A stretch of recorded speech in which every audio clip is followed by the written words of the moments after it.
Hello everyone, welcome to our channel. So आज की video में हम पढ़ने वाले हैं रेस्पिरेशन का ईटीएस यानी कि electron transport system. Okay, class 11 chapter number 14। Okay, glycolysis crabs cycle हम पढ़ चुके हैं। आज की वीडियो में ईटीएस पढ़ेंगे। इसके नोट्स आपको नीचे डिस्क्रिप्शन में मिल जाएंगे, आप वहाँ से डाउनलोड कर सकते हैं।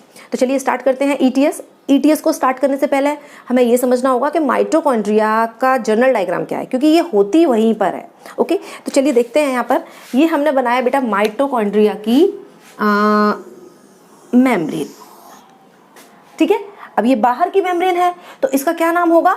Outer membrane, outer mitochondrial membrane. Okay, इससे हमें कोई मतलब नहीं है। आउटर माइटोकॉन्ड्रियल मेम्ब्रेन से हमें कोई मतलब नहीं है जब हम ईटीएस पढ़ रहे हैं। ओके, इसके बाद एक और इम्पोर्टेंट मेम्ब्रेन है जो इसके अंदर की तरफ होती है, जो मैं रेड कलर से दिखा रही हूँ क्योंकि ये बहुत इंपॉर्टेंट है। मैं फोल्ड्स थोड़े कम दिखाऊंगी, फोल्ड्स वैसे बहुत सारे होते हैं इसमें, तो ये थोड़ी फोल्डेड होती है। ओके, फोल्ड्स थोड़े हम इसमें कम दिखा रहे हैं। इसको बोलते हैं इनर माइटोकॉन्ड्रियल मेम्ब्रेन। क्या बोलते हैं भाई इसे? इनर माइटोकॉन्ड्रियल मेम्ब्रेन, क्योंकि ये माइटोकॉन्ड्रिया की अंदर की मेम्ब्रेन है ना, that's why it is called inner mitochondrial membrane. Okay, अब ये जो इनर माइटोकॉन्ड्रियल मेम्ब्रेन है और ये जो आउटर माइटोकॉन्ड्रियल मेम्ब्रेन है, यानी कि ये दोनों मेम्ब्रेन्स के बीच में आपको कुछ स्पेस दिखाई दे रहा है यहाँ पर। इसे मैं ग्रीन कलर से दिखा रही हूँ, इस स्पेस को। ओके, इस पूरे स्पेस को मैं ग्रीन कलर से कवर कर रही हूँ। और ये है हमारा पेरी माइटोकॉन्ड्रियल स्पेस। क्या बोलेंगे इसे? पेरी माइटोकॉन्ड्रियल स्पेस, यानी कि दोनों मेम्ब्रेन के बीच का स्पेस। ओके, यहाँ लिखते हैं इसे पेरी माइटो, ये जो मैंने ग्रीन कलर से दिखाया है, माइटोकॉन्ड्रियल स्पेस। राइट, अब एक बात बताइए, माइटोकॉन्ड्रिया के अंदर के फ्लूइड को क्या कहते हैं? मैंने याद कराया था आपको, M for mitochondria and M for matrix. ठीक है, ये जनरल डायग्राम, ये जनरल नेम आपको याद होने चाहिए। ठीक है, अंदर जो फ्लूइड भरा रहता है ना इसके अंदर, उसको हम बोलते हैं क्या?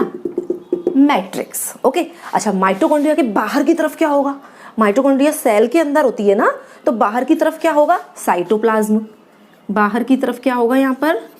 साइटोप्लाज्म। ठीक है, बाहर का फ्लूइड वो हो गया साइटोप्लाज्म। अब देखो, समझो यहाँ पर ये माइटोकॉन्ड्रिया का डायग्राम ये हो गया यहाँ पर। अब देखिए, आपने अभी इससे पहले वाली वीडियोस जो थी उसमें पढ़ा था ग्लाइकोलाइसिस एंड क्रैब्स साइकिल, पढ़ी थी आपने। उन ग्लाइकोलाइसिस और क्रैब्स साइकिल में जो हमारा फाइनली इंपॉर्टेंट चीज़ बनी थी, वो बने थे हमारे रिड्यूस्ड कोएंजाइम्स। क्या बने थे हमारे? Reduced coenzymes. नाम बताओ चलो।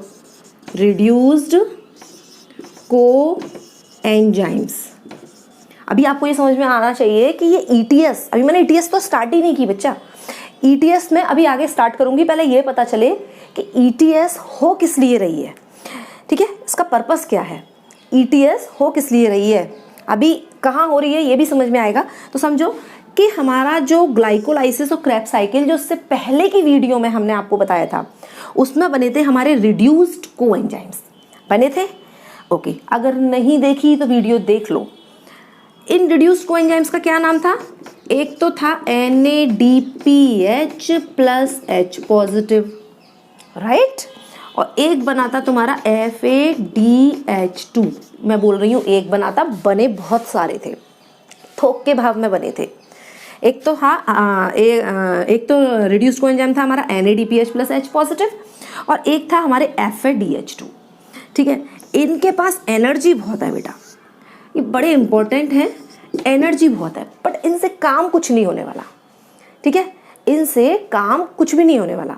ये किस तरह से है? ये तुम्हारी बॉडी के चेक हैं, एक तरह से, जैसे चेक होता है, चेक जानते हो, चेक होते हैं। मैं अभी दिखाती हूँ आपको, जानते होंगे। फॉर एग्जाम्पल ये चेक है बेटा, राइट। इसको आप बिल्कुल इससे कंपैरिजन करो, NADPH प्लस H पॉजिटिव और FADH2, ठीक है। तुम्हारे पास ये चेक है, ठीक है, इस पर 500 अमाउंट लिखी हुई है, तो क्या तुम इस चेक को लेकर कहीं भी कुछ भी खरीद सकते हो? तुम इस चेक को लेकर जाओ किसी शॉप वाले को, बोलो भाई तू मुझे शुगर दे दे, ठीक है, तो मुझे शुगर दे दे ये 500 रुपीज़, ठीक है, क्या वो तुम्हें शुगर देगा? शॉप छोड़ो, तुम किसी मॉल में भी जाओगे ना इस चेक को लेके, तो वो तुम्हें 500 की कोई चीज़ नहीं देने वाला, ठीक है। इस पर जितनी भी अमाउंट लिखी हुई है उसकी कोई चीज़ नहीं देने वाला।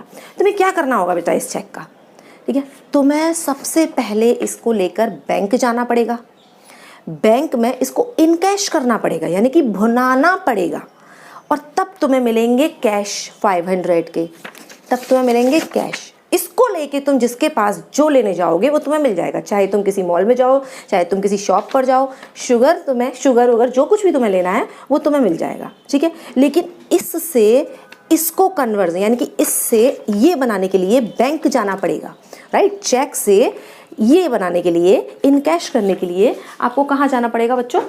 बैंक जाना पड़ेगा।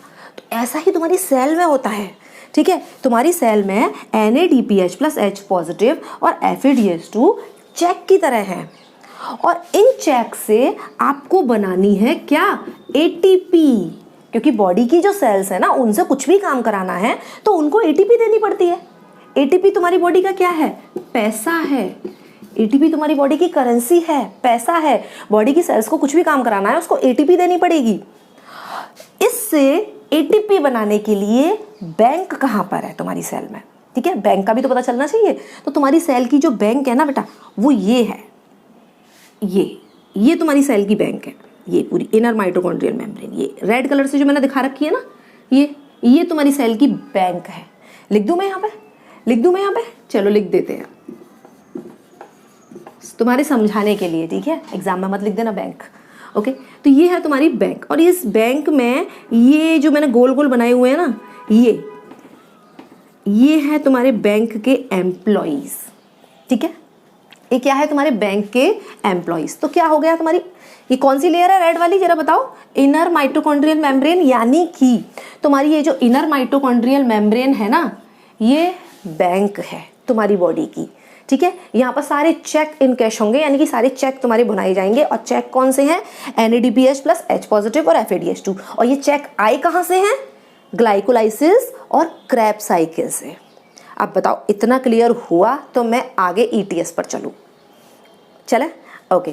तो यहाँ पर एक बहुत इंपॉर्टेंट, ये जो इनर माइटोकॉन्ड्रियल मेम्ब्रेन है ना, जिसको मैंने बोला है कि ये क्या है तुम्हारी bank, right, inner mitochondrial membrane, इसको शॉर्ट में लिख सकते हैं IMM, इनर माइटोकॉन्ड्रियल मेम्ब्रेन। तो यहाँ पर तुम्हारी ये पूरा काम होगा चेक भुनाने का, चेक को इनकैश करने का काम, जिसको हम बायोलॉजिकल जो लैंग्वेज है उसमें हम बोलते हैं क्या? ETS, इलेक्ट्रॉन ट्रांसपोर्ट सिस्टम, ठीक है, इलेक्ट्रॉन ट्रांसपोर्ट सिस्टम। तो फाइनली अब चेक वेक छोड़ो, नॉर्मल लैंग्वेज पर आ जाओ कि ये तुम्हारे NADPH प्लस H पॉजिटिव और ये जो FADH2 हैं ये ATP देंगे, कहाँ देंगे? इनर माइटोकॉन्ड्रियल मेम्ब्रेन में देंगे, ठीक है। और इस प्रोसेस को, जब वो इनर माइटोकॉन्ड्रियल मेम्ब्रेन में ATP बनाते हैं, इस प्रोसेस को हम बोलते हैं इलेक्ट्रॉन ट्रांसपोर्ट सिस्टम, ठीक है। इलेक्ट्रॉन ट्रांसपोर्ट सिस्टम क्यों बोलते हैं ये भी पढ़ोगे आगे, पहले इसका स्क्रीनशॉट लो और उसके बाद हम आगे एक्सप्लेन करते हैं।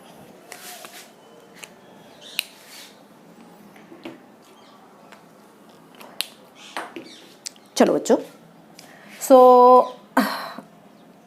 इसको हम थोड़ा सा साफ कर दें। अब देखो फटाफट से मैं कौन सा इंपॉर्टेंट डायग्राम बनाने वाली हूँ। बहुत अच्छे से आपको ETS समझ में आने वाला है इस वीडियो में, बहुत अच्छे से, कुछ भी आपका मिस नहीं होगा और शायद आपका फेवरेट टॉपिक बन जाएगी, ठीक है।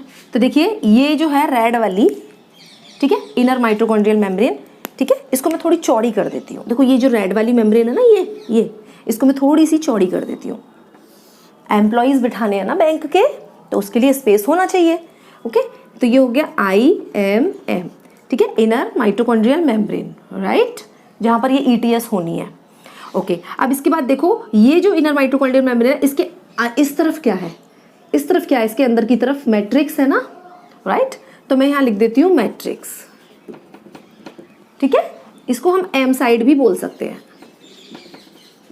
ठीक है। अच्छा, अब इस इनर माइटोकॉन्ड्रियल मेम्ब्रेन के इस तरफ क्या है, ये जो एक स्पेस है दिखाई दे रहा है, ठीक है, इसको हम क्या बोलते हैं, पेरी माइटोकॉन्ड्रियल स्पेस। देखो मैंने लिख रखा है peri mitochondrial space, green colour से जो मैंने बनाया है, राइट। तो इसको मैं यहाँ भी ग्रीन कलर से बना देती हूँ। तो ये है हमारा पेरी माइटोकॉन्ड्रियल स्पेस, ठीक है। इसको हम सी साइड लिख सकते हैं क्योंकि ये इस साइटोप्लाज्म की साइड है ना, इस तरफ साइटोप्लाज्म है, ठीक है। तो इसको हम सी साइड लिख सकते हैं। तो आपको ये क्लियर हुआ या नहीं ये बताओ। देखो ये इस तरफ मैट्रिक्स है, तो ये हो गया तुम्हारा मैट्रिक्स यानी कि एम साइड। ये तुम्हारी हो गई इनर माइटोकॉन्ड्रियल मेम्ब्रेन जहां पर तुम्हारी असली ईटीएस होगी, ठीक है। और ये इस तरफ ग्रीन ग्रीन जो मैंने बना रखा है पेरी माइटोकॉन्ड्रियल स्पेस सी साइड इस तरफ की, क्योंकि काम इस पूरे में ही होगा, इस वजह से ये पूरा हमने यहाँ पर बना दिया। कभी कॉम्पिटिटिव एग्जाम में क्वेश्चन आए ईटीएस कहाँ होती है, तो आपको टिक करना है कहाँ पर, इनर माइटोकॉन्ड्रियल मेम्ब्रेन। ओके, चलिए स्क्रीनशॉट लो इसका, उसके बाद मैं फिर इस पूरे स्ट्रक्चर को थोड़ा और बड़ा सा बना देती हूँ।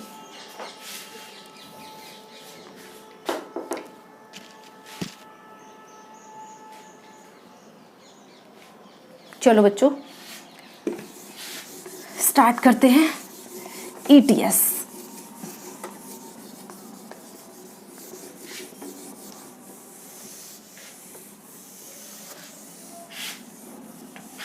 देख लो और एक बार, peri mitochondrial space, inner mitochondrial membrane और मैट्रिक्स, इसी को मैं थोड़ा बड़ा करके बना रही हूँ। तो चलो बच्चों अब स्टार्ट करते हैं ईटीएस। देखिए ये मैंने यहाँ पर बना रखी है कौन सी मेम्ब्रेन, इनर माइटोकॉन्ड्रियल मेम्ब्रेन, जो मैंने रेड कलर से बनाई थी वो। ओके, यहाँ पर हो जाएगा बच्चों मैट्रिक्स, बताया था मैंने माइटोकॉन्ड्रिया के अंदर की तरफ उसके मैट्रिक्स, उसका लिक्विड, ये हो गया मैट्रिक्स। और ये हो जाएगी peri mitochondrial space. Peri mitochondrial space वो मैंने जो ग्रीन कलर से बनाया था ना, उसको मैंने शॉर्ट में लिख दिया है, देखो inner mitochondrial membrane, P for peri mitochondrial space, ठीक है। और ये हो गया हमारा मैट्रिक्स। अब बात करते हैं ग्लाइकोलाइसिस से और क्रेब्स साइकिल से थोक के भाव में हमारे NADPH प्लस H पॉजिटिव बने थे, राइट। ये NADPH प्लस H पॉजिटिव को अगर हम तोड़ेंगे तो क्या बनेगा, एक तो देखो NAD पॉजिटिव बन जाएगा, NAD पॉजिटिव। अब ध्यान से समझनी है तुमको सारी चीज़ें, ठीक है, बहुत इंपॉर्टेंट है, बहुत अच्छे से समझ में आएगा और तुम्हारा फेवरेट टॉपिक बन जाएगा, ठीक है। NAD पॉजिटिव, साथ में क्या निकले, ये 2 प्रोटॉन निकले, 2H पॉजिटिव, देखो। ओके, तो 2H पॉजिटिव बने तो यहाँ पर बन गए 2 इलेक्ट्रॉन्स भी।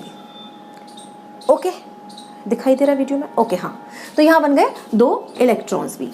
तो अब ये यहाँ पर हमने बनाया ये NADPH प्लस H पॉजिटिव और NADPH plus H positive, NADPH plus H positive. और इसको तुम तोड़ दो फटाफट से, किसमें, NAD पॉजिटिव में। क्या क्या बचे, एक तो देखो भाई तुम्हारा ये 2 प्रोटॉन बचे और ये 2 इलेक्ट्रॉन बचे। अब क्या होगा बच्चों, इस पूरे ETS में ये जो प्रोटॉन्स और इलेक्ट्रॉन्स है ना, यही ट्रांसफर होते रहते हैं, ठीक है। ये इलेक्ट्रॉन्स ही ट्रांसफर होते रहते हैं, प्रोटॉन्स इधर से इधर जाते रहेंगे। पूरे ETS में होगा क्या, पहले ही बता रही हूँ मैं, प्रोटॉन्स तो इधर से इधर जाते रहेंगे, यहाँ से यहाँ, यहाँ से यहाँ, यहाँ से यहाँ, यहाँ से यहाँ। और इलेक्ट्रॉन्स ऊपर से नीचे, ऊपर से नीचे, ऊपर से नीचे, ऊपर से नीचे, ऊपर से नीचे होते रहेंगे। यही पूरे ETS में होगा। तो समझते हैं एक एक स्टेप को बहुत बारीकी से कि ये होगा कैसे। तो देखो बच्चों, यहाँ पर जब NADPH प्लस H पॉजिटिव इसमें टूटता है और ये 2 प्रोटॉन और इलेक्ट्रॉन बचते हैं, तो इन 2 प्रोटॉन और इलेक्ट्रॉन्स को ले लेता है। कौन ले लेता है, FMN, ये एक प्रोटीन है, ये ले लेता है। इसको बड़े अच्छे लगते हैं इलेक्ट्रॉन्स, प्रोटॉन्स, और ये उनको लेकर क्या बना लेता है, क्या बन जाएगा बच्चों, 2 प्रोटॉन्स जिसके पास जाएंगे FMNH2, FMN से FMNH2 बन जाएगा। लेकिन होता क्या है कि ये जो इलेक्ट्रॉन्स है ना, ये बाहर से बड़े अच्छे लगते हैं, लेकिन जब ये किसी के पास आते हैं तो उसको क्या कर देंगे, कैसा कर देंगे बताओ, नेगेटिव कर देंगे। और कोई नेगेटिव होना चाहता है, कोई नेगेटिव नहीं होना चाहता। इसके साथ भी यही होता है, जब ये प्रोटॉन्स को और इलेक्ट्रॉन्स को ले लेगा तो ये कहता है ये मैंने क्या कर दिया, मैं तो पहला वाला ही अच्छा था, इन इलेक्ट्रॉन्स ने तो मुझे नेगेटिव कर दिया। तो ये क्या करता है, वापस अपनी पुरानी फॉर्म में चेंज हो जाएगा और देखेगा कोई मेरे इलेक्ट्रॉन्स ले ले, और ये नीचे किसी को अपने इलेक्ट्रॉन्स दे देगा।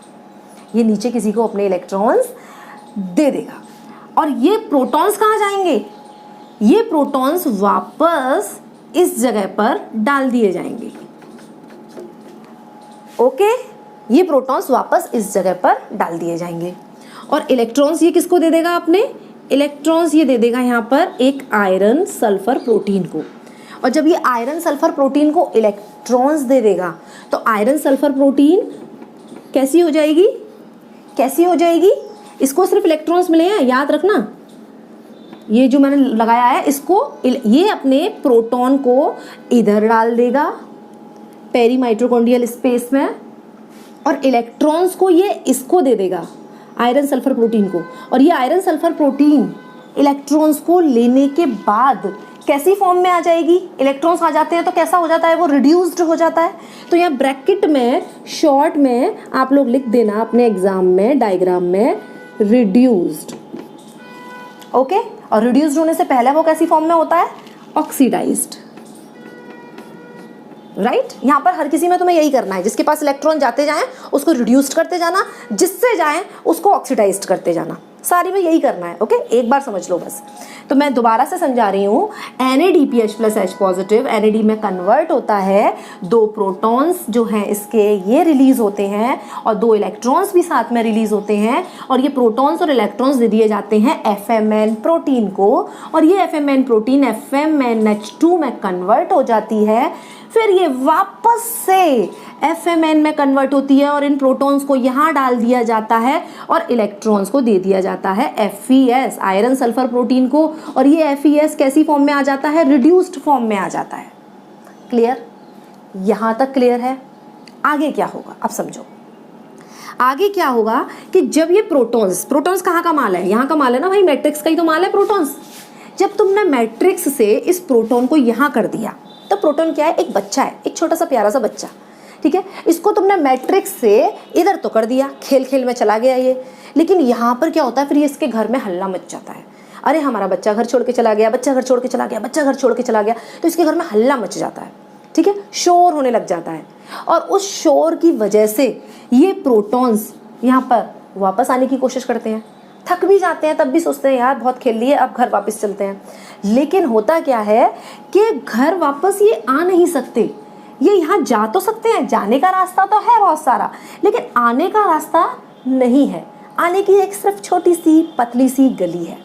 ठीक है, जो कि यहाँ पर हम बना देते हैं।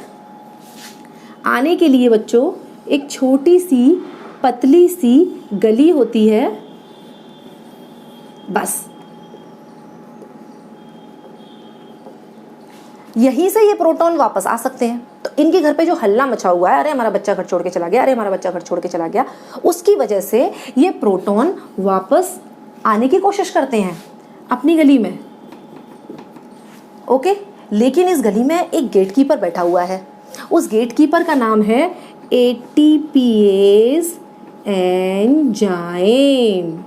उस गेटकीपर का क्या नाम है? ATPase enzyme. वो कहता है रुको, तुम वापस अपने घर नहीं जा सकते, ये मेरी गली है, अगर इस गली को पार करना है, इस गेट को तुम्हें पार करना है, तो तुमको यहाँ पर कुछ पैसे देने पड़ेंगे, थोड़ी एनर्जी लूज करनी पड़ेगी। प्रोटॉन कहता है ले लो मुझसे पैसे, ले लो मेरी एनर्जी, बस मुझे अपने घर पे वापस जाने दो जहाँ से मैं आया हूँ। तो ये कहता है ठीक है, तुम अपनी एनर्जी देना चाहते हो तो मैं इस एनर्जी का थोड़ा यूज़ कर लेता हूँ। और यहाँ पर ये क्या करता है? ADP और फॉस्फेट, इसको हम इनऑर्गेनिक फॉस्फेट बोलते हैं, इसका मतलब है एक फॉस्फेट। ठीक है, इससे ये क्या बना लेता है? यहाँ पर ATP बन गई ATP। इससे क्या बना लेता है? ये ATP बना लेता है, और इन प्रोटॉन से कहता है कि चलो भाई अब तुम जा सकते हो। तो ये प्रोटॉन्स अपने घर पे वापस चले जाते हैं। घर वाले शांत, चलो भाई हमारा बच्चा आ गया वापस। ठीक है, और यहाँ पर हमारी ATP भी बन गई, दोनों काम हो गई। अब देखो बच्चों होता क्या है। एक्चुअली में ये एक स्टोरी थी जो तुम्हें याद करने के लिए बताई थी मैंने। ठीक है, कोई बच्चा नहीं जाता, कोई हल्ला नहीं मचता। होता क्या है कि ये प्रोटॉन्स जो हैं जब यहाँ से यहाँ जाते हैं, तो आपने पढ़ा होगा प्रोटॉन की वजह से pH डिफरेंस क्रिएट होता है, पढ़ा है आपने केमिस्ट्री में। तो जब ये प्रोटॉन्स यहाँ से यहाँ जाते हैं तो इस जगह पर एक pH डिफरेंस, यहाँ पर और यहाँ पर एक pH डिफरेंस क्रिएट हो जाता है, जिसकी वजह से, ठीक है मैं यहाँ लिख देती हूँ, एक क्या होता है pH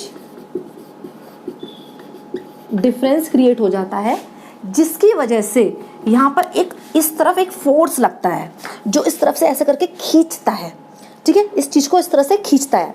उस फोर्स को हम बोलते हैं प्रोटॉन मोटिव फोर्स। किसको खींच रहा है? प्रोटॉन को खींच रहा है ना, तो उस फोर्स को हम बोलते हैं प्रोटॉन मोटिव फोर्स, जो इन प्रोटॉन्स को मैट्रिक्स की साइड खींचेगा। और इसी फोर्स की वजह से ये जो प्रोटॉन्स हैं ये यहाँ से मैट्रिक्स की साइड जाते हैं। ओके, रियल कॉन्सेप्ट समझ में आ गया आपको? ठीक है, इसी की वजह से ये जो प्रोटॉन्स हैं ये मूव करते हैं towards matrix. Okay, take the screenshot. आगे की कहानी आगे बताते हैं। चलो स्क्रीनशॉट लो। तो बच्चों आगे क्या होगा अब इसमें, मैं इसको थोड़ा साफ कर दूं। चलो रखा रहने दो, अभी जरूरत पड़ेगी जब साफ करेंगे, मैं कर ही देती हूँ।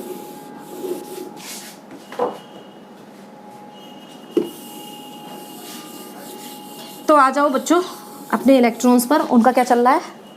ठीक है, हमें दोनों चीज़ें देखनी है, प्रोटॉन को भी साथ साथ देखना है, इलेक्ट्रॉन्स को भी साथ साथ देखना है। तो इलेक्ट्रॉन्स हमारे इसके पास आ गए थे और ये कैसा हो गया था हमारा, रिड्यूस्ड हो गया था। यहाँ तक थे हम। जब ये रिड्यूस्ड हो जाता है इसके साथ भी वही होता है, अरे मैं तो पहले जैसा ही अच्छा था, ये इलेक्ट्रॉन्स के पास आके ये इलेक्ट्रॉन्स को लेके तो मैं और नेगेटिव हो गया हूँ, रिड्यूस्ड हो गया हूँ, वापस लो कोई इस इलेक्ट्रॉन्स को। तो नीचे वाला कहता है मुझे दे दे, नीचे वाला कहता है ऊपर वाले से मुझे दे दे। नीचे कौन बैठा हुआ है? You Q. नीचे कौन बैठा हुआ है यहाँ पर? You Q. वो कहता है इससे FES से तेरे पास इलेक्ट्रॉन्स हैं, तू मुझे दे दे। वो भी बताता नहीं है कि इससे लेने से तुम नेगेटिव हो जाओगे, कहता है ले ले भाई तू ले ले। तो नीचे वाला क्या करता है? ऊपर वाले से इलेक्ट्रॉन्स ले लेता है। तो यहाँ पर क्या होगा, इस जगह पर ये वापस अपनी पुरानी वाली फॉर्म में आ जाएगा और यू क्यू क्या करेगा? इलेक्ट्रॉन्स को ले लेगा। ठीक है, इलेक्ट्रॉन्स को तो ये लेगा यू क्यू FES से, ठीक है, रिड्यूस्ड फॉर्म में आ ही जाएगा ये। साथ के साथ ये जो यू क्यू है ये इन प्रोटॉन्स को भी वापस ले लेगा। ठीक है, तो यहाँ पर हमारा बन जाएगा जो प्रोडक्ट होगा वो UQH2 बनेगा पूरा। ठीक है, क्या बन जाएगा? UQH2। अब ये UQH2 के साथ भी यही होना है जो ऊपर वाले के साथ हुआ था। ठीक है, कि अरे इन इलेक्ट्रॉन्स को लेके तो मैं और रिड्यूस्ड हो गया, नेगेटिव हो गया, मुझे नहीं चाहिए। ये क्या करता है? अपने नीचे वाले को इलेक्ट्रॉन्स दे देता है। ठीक है, और प्रोटॉन्स को क्या करेगा? प्रोटॉन्स को क्या करेगा भाई? इनको क्या करेगा? इनको यहाँ पर डाल देगा वापस, जैसे पहले डाल दिए थे। ठीक है, और इलेक्ट्रॉन्स को क्या करेगा? अपने नीचे वाले को दे देगा। अब इसके नीचे कौन बैठा है? इसके नीचे यहाँ पर बैठा है साइटोक्रोम B। कौन बैठा है बच्चों इसके नीचे? Cytochrome B। इस जगह बनाऊँ मैं, हाँ, साइटोक्रोम B बैठा है इस जगह। साइटोक्रोम B कहता है इससे UQH2 से तेरे पास इलेक्ट्रॉन्स हैं? वो कहता है ला मुझे दे दे इलेक्ट्रॉन्स। वो भी बड़ा खुश हो जाता है, ले ले। साइटोक्रोम B के लिए इलेक्ट्रॉन्स नए हैं, उसे नहीं पता इसको लेके नेगेटिव होना है। ठीक है, तो वो भी उससे ले लेता है, हाँ ले लो यार बड़ी अच्छी चीज़ है, मुझे दे दे इलेक्ट्रॉन्स। ठीक है, तो वो उससे इलेक्ट्रॉन्स ले लेगा। और यहाँ पर क्या होगा? साइटोक्रोम B से क्या बन जाएगा? साइटोक्रोम B की रिड्यूस्ड फॉर्म। ये कैसी हो गई? Oxidised form. और साइटोक्रोम B की रिड्यूस्ड फॉर्म बन जाएगी यहाँ पर। समझ में आ गया इतना? अब इसके साथ भी वही होना है बच्चों। साइटोक्रोम B वापस साइटोक्रोम B में यानी कि अपनी पुरानी वाली फॉर्म में चेंज होगा और इलेक्ट्रॉन्स को अपने नीचे वाले को दे देगा। इसके नीचे कौन बैठा है ये हम बाद में देखेंगे।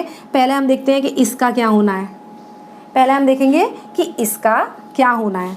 तो यहाँ क्या होगा कि इसका फिर से वही होना है बच्चों कि यहाँ पर एक प्रोटॉन मोटिव फोर्स यानी कि हल्ला मच जाएगा। अरे भाई बच्चा घर छोड़ के चला गया, बच्चा घर छोड़ के चला गया, दोबारा से हल्ला मचेगा। ठीक है, और दोबारा से ये प्रोटॉन अपनी जगह पर वापस जाने की कोशिश करेंगे। वापस जाने का कोई रास्ता नहीं है, सिर्फ एक रास्ता है और ये है छोटी सी पतली सी गली। यहाँ से ही ये वापस जाएंगे। एक छोटी सी पतली सी गली है, यहीं से ये वापस जा सकते हैं और कहीं से ये प्रोटॉन वापस नहीं जा सकते। मैंने आपको इस गली का नाम तो बताया नहीं बच्चों। इस गली का नाम है F1 पार्टिकल। इस गली का क्या नाम है? F1 particles. ठीक है, चलो तो ये प्रोटॉन्स वापस अपनी जगह पर जाने की कोशिश करेंगे और यहाँ पर फिर से वही एंजाइम बैठा हुआ है तुम्हारा ATPase एंजाइम। फिर से रोकेगा इसे, कहाँ जा रहे हो? प्रोटॉन बोलेगा भाई मैं तो अपने घर जा रहा हूँ, कहेगा रुको, अगर अपने घर जाना है तो चार्ज दे के जाओ, एनर्जी लूज करके जाओ थोड़ी सी। फिर से वो वही करेगा, ठीक है। एडीपी और इनऑर्गेनिक फॉस्फेट इससे क्या बना लेगा? एटीपी बना लेगा, ठीक है। एनर्जी कहाँ से आई? इस प्रोटॉन के यहाँ से यहाँ जाने की वजह से, ठीक है। और ये प्रोटॉन अपने घर पे वापस चला जाएगा। अब तक 2 प्रोटॉन के चक्कर लग चुके हैं, याद रखना, ठीक है। कहाँ कहाँ लगने हैं याद करा देंगे, अभी प्रोसेस समझो, अभी सिर्फ और सिर्फ प्रोसेस समझो, कहाँ कहाँ क्या क्या होना है सब याद करा देंगे। अब बच्चों देखो आगे क्या होगा। आगे यहाँ साइटोक्रोम बी, ठीक है। ऐसा करो स्क्रीनशॉट लो, उसके बाद फिर मैं इसको थोड़ा इस तरफ समझाती हूँ।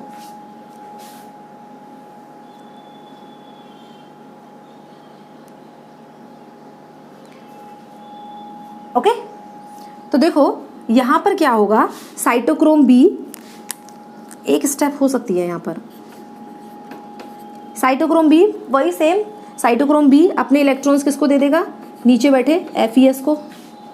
एफईएस के लिए नई चीज़ इलेक्ट्रॉन्स, कहता है मुझे दे दे, वो कहता है ले ले, कहता है ला दे दे फटाफट से इलेक्ट्रॉन्स दे दे, बड़ी अच्छी चीज़ लग रही है। और वही होगा इसके साथ भी, ये अपनी ऑक्सीडाइज्ड फॉर्म से कैसी फॉर्म में आ जाएगा इलेक्ट्रॉन्स को लेने के बाद? रिड्यूस्ड फॉर्म में, ठीक है।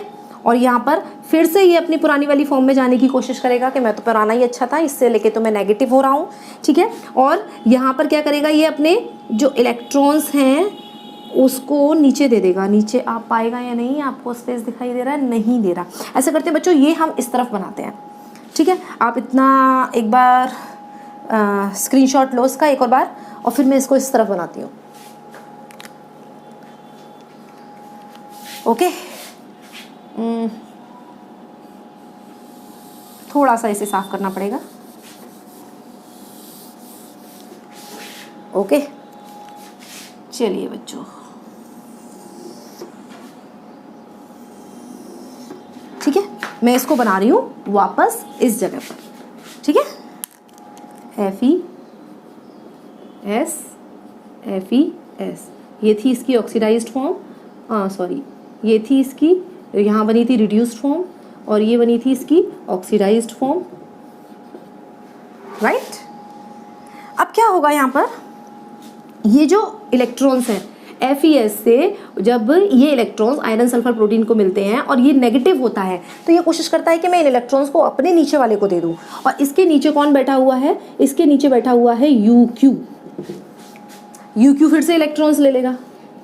UQ क्या करेगा? फिर से इलेक्ट्रॉन्स ले लेगा, ठीक है। और साथ के साथ UQ क्या करेगा? यहाँ पर बच्चों जो तुम्हारा प्रोटॉन निकला था ना, ठीक है, साथ के साथ ये UQ क्या करेगा? प्रोटॉन्स भी ले लेगा, ठीक है।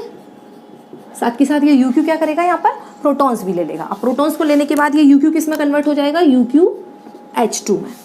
समझ में आ रहा है आपको? ठीक है, यहाँ पर स्पेस कम है, इसकी वजह से मैंने ये लाइन इधर बनाई है। ये एक्चुअली आपको जब अपनी कॉपी में बनाओगे तो इसी के नीचे कंटिन्यू रखना आप इसे, ठीक है, इसी के नीचे की तरफ। तो ये जो UQ है ये इस प्रोटॉन्स को लेके UQH2 बना लेगा। साथ ही साथ इसे ऊपर वाले से इलेक्ट्रॉन्स भी मिल गए हैं, और इलेक्ट्रॉन्स के मिलने के बाद जब कोई नेगेटिव होता है वही सेम करता है, अपने इलेक्ट्रॉन्स नीचे वाले को दे देगा ये, ठीक है। और प्रोटॉन्स को क्या कर देगा? वापस इधर ट्रांसफर कर देगा, 2H पॉजिटिव, ठीक है। ये कौन सी है? फिर दोबारा से बना रही हूँ, इनर माइटोकॉन्ड्रियल मेम्ब्रेन है ये, ठीक है। ये तुम्हारी हो गई पेरी माइटोकॉन्ड्रियल स्पेस, और ये हो गया तुम्हारा मैट्रिक्स, ठीक है। तो ये वापस प्रोटॉन्स को इधर डाल देगा। अब क्या होगा? इलेक्ट्रॉन्स को ये किसको दे देगा? इलेक्ट्रॉन्स को ये अपने नीचे वाले को दे देगा। इलेक्ट्रॉन्स को क्या करेगा? ये अपने नीचे वाले को दे देगा। उसको हम बाद में बताएंगे कि इसके नीचे कौन है। फिर से जरा ATP बना दो, फिर से हल्ला मचेगा, भैया बच्चा घर छोड़ के चला गया, बच्चा घर छोड़ के चला गया। और ये प्रोटॉन्स वापस जाएंगे, वापस वहाँ पर गेट कीपर बैठा हुआ है ATPase, ठीक है, ATPase एंजाइम। और ये एंजाइम इस प्रोटॉन की एनर्जी को यूज़ करके ADP प्लस इनऑर्गेनिक फॉस्फेट, जैसा कि पहले बनाया था ना, बिल्कुल वैसा, उससे ATP बना लेगा, और ये प्रोटॉन्स अपनी जगह पर वापस चले जाएंगे। यहाँ तक क्लियर है? प्रोटॉन्स यहाँ आए, यहाँ से वापस चले गए। अब इलेक्ट्रॉन्स UQH2 से UQH2 से ये इलेक्ट्रॉन्स नीचे वाले के पास जाएंगे।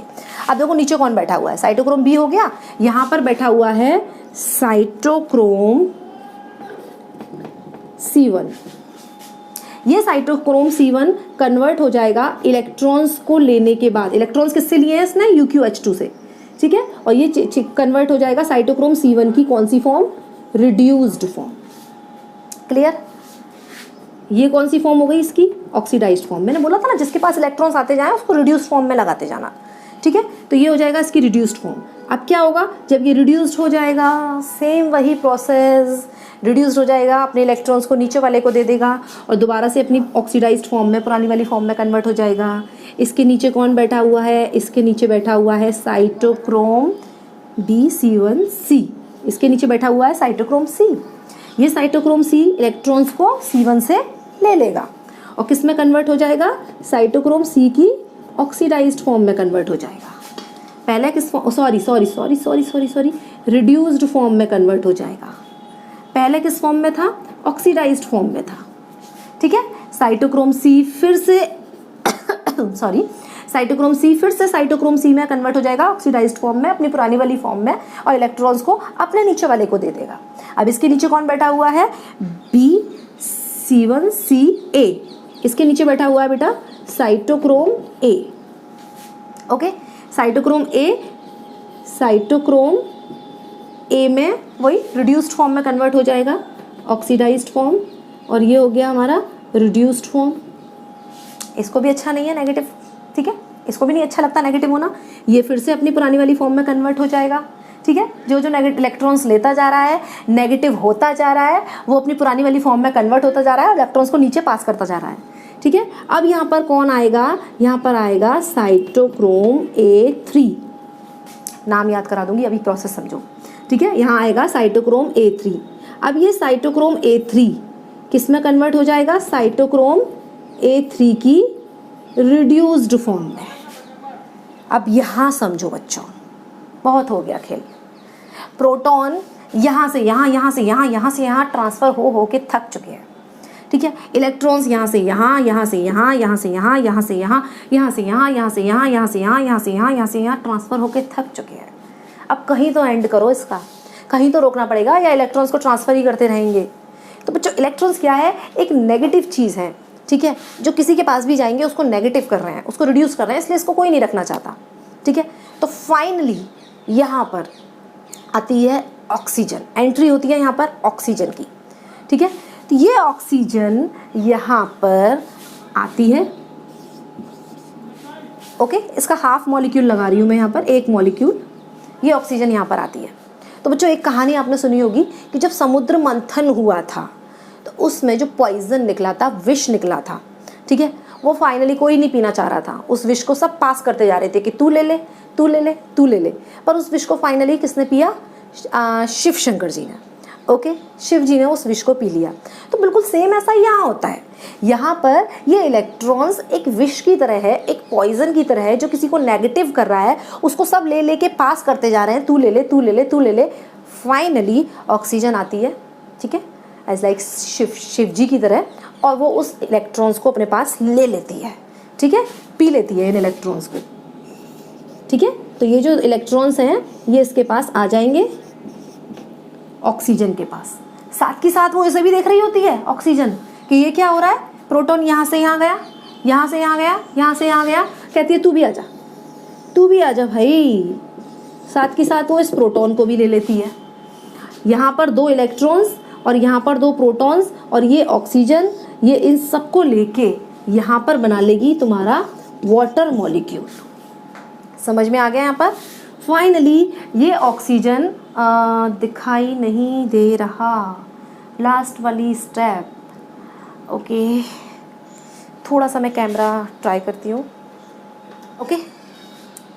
हाँ, तो बच्चों ये जो ऑक्सीजन है ये इन इलेक्ट्रॉन्स को लेगी, साथ ही साथ इस प्रोटॉन से कहेगी तू भी आजा, और इसको लेके फाइनली क्या बना लेगी? ये वाटर मॉलिक्यूल, ठीक है। त्याग की मूर्ति ये ऑक्सीजन इस विष को खुद ही पी लेगी, और इस तरह से हमारी ETS कंप्लीट हो जाएगी। अब इसको ज़रा फटाफट से देखो कितनी ATP बनी।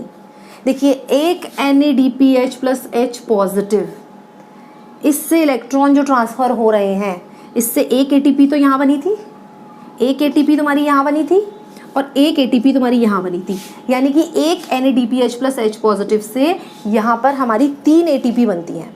तो यही मैंने आपको बताया था जब मैंने ग्लाइकोलाइसिस और क्रेब्स साइकिल आपको समझाई थी, तो मैंने बोला था ना आपको एक NADPH प्लस H पॉजिटिव से 3 ATP बनती हैं, और देखो तीनों ATP हमने आपको बना के दिखा दी। ठीक है, अब क्वेश्चन ये उठता है कि FADH2 2 ATP क्यों दे रहा था, वो 3 क्यों नहीं देता। ठीक है, जब मैंने ग्लाइकोलाइसिस क्रेब्स साइकिल बताई थी तो मैंने NADPH से तो 3 ATP दिखाई थी आपको, बट FADH2 से मैंने बोला था कि ये ETS में केवल 2 ही ATP देंगे, तो वो 2 ATP क्यों देते हैं। तो बच्चों क्या होता है, यहाँ पर एक जो यहाँ की स्टेप है वो स्किप होके यहाँ से एंटर होती है। FADH2 की जो एंट्री होती है, FADH2 की, वो यहाँ से होती है, एक जो स्टेप है ना ये स्किप होने के बाद।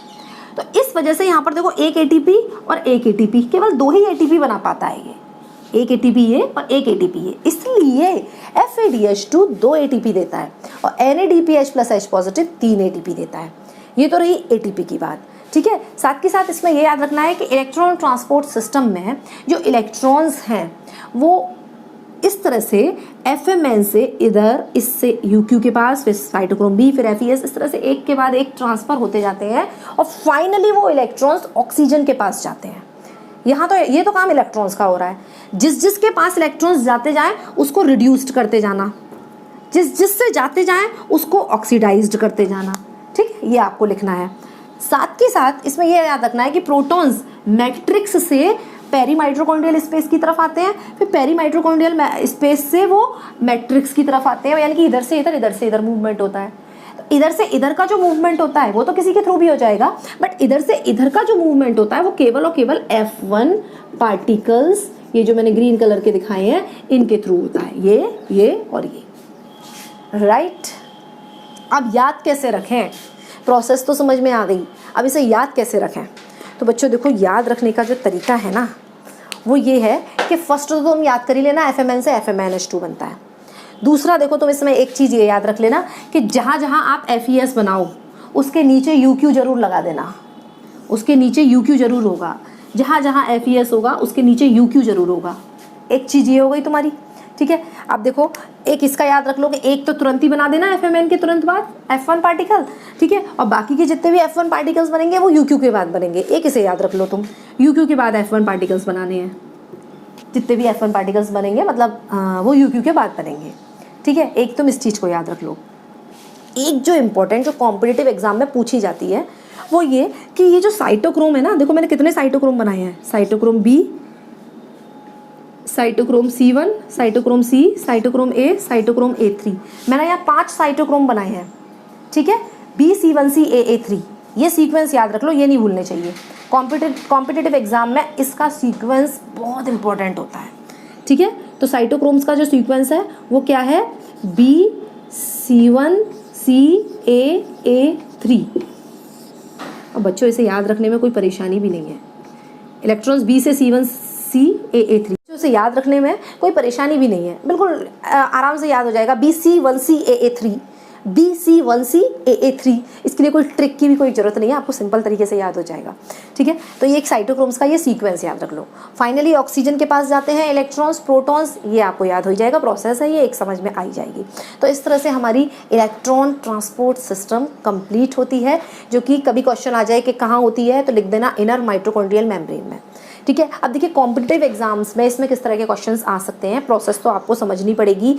एक तो ये साइटोक्रोम का सीक्वेंस इसमें बहुत इंपॉर्टेंट है, ये आपको याद रखना है। एक इसमें ये आता है कि इन सारे जो इलेक्ट्रॉन्स कैरियर्स हैं, ये इलेक्ट्रॉन कैरियर्स बोलेंगे ना इनको, क्योंकि इलेक्ट्रॉन्स लेते हैं, इन सब में मोबाइल इलेक्ट्रॉन कैरियर्स कौन सा है। ठीक है, तो कभी कोई ऑप्शन आए तो इसमें याद रखना कि UQ जो होगा ना वो तुम्हारा मोबाइल इलेक्ट्रॉन कैरियर्स है। तुमने देखा होगा भाई, प्रोटॉन को यही ले रहा है तो मोबाइल तो यही होगा ना। ठीक है, अगर मान लो मैं नहीं भी बताती और कभी ये क्वेश्चन आ जाए और आपने पढ़ा भी ना हो तो आपको पता है कि भाई प्रोटॉन यही ले रहा है, इधर से बार बार इधर से प्रोटॉन यही ले रहा है, तो यही मोबाइल होगा। ठीक है, तो यही होता है ये मोबाइल इलेक्ट्रॉन कैरियर्स, यानी कि जो इधर उधर मूव कर सकता है। ओके, चलिए एक क्वेश्चन ये हो गया। फाइनली एक ये NADPH से कितने ATP बनते हैं, 1 2 3 ATPase एंजाइम बनाता है, F1 पार्टिकल्स में ATP बनते हैं। बट अगर ये क्वेश्चन एकेडमिक में आता है, आपके 11th के सिलेबस में आता है, तो आपको क्या करना है, नोट्स मैंने आपको डिस्क्रिप्शन में दिया हुआ है, वो नोट्स आप देख लेना, ठीक है। ये पूरा डायग्राम एज इट इज़, ठीक है, ये आपको बनाना है। और अगर आपने ये पूरा डायग्राम बना दिया, आपकी टीचर इसी पर आपको मार्क्स दे देगी, ठीक है। थ्योरी भी मैंने नोट्स में दे रखी है, बट ये पूरा डायग्राम ही मेन है, ठीक है। और पूरा ये मैंने NCERT बेस्ड बनाया है, ज़्यादा फालतू की चीज़ें मैंने इसमें ऐड नहीं करी। जितना आपके NCERT में है वही इस डायग्राम में मैंने दिखाया है। ओके, सो बच्चों, that's all for the day and I hope आपको हमारी वीडियो अच्छी लगी होगी। अगर हमारी वीडियो अच्छी लगी तो उसे लाइक कीजिए, शेयर कीजिए, सब्सक्राइब कीजिए और कमेंट बॉक्स में कमेंट करके ज़रूर बताइए। आपके कमेंट्स हमारे लिए बहुत इंपॉर्टेंट हैं, वो हमें मोटिवेट करते हैं आगे और वीडियोज़ बनाने के लिए। तो take the screenshot and thank you so much.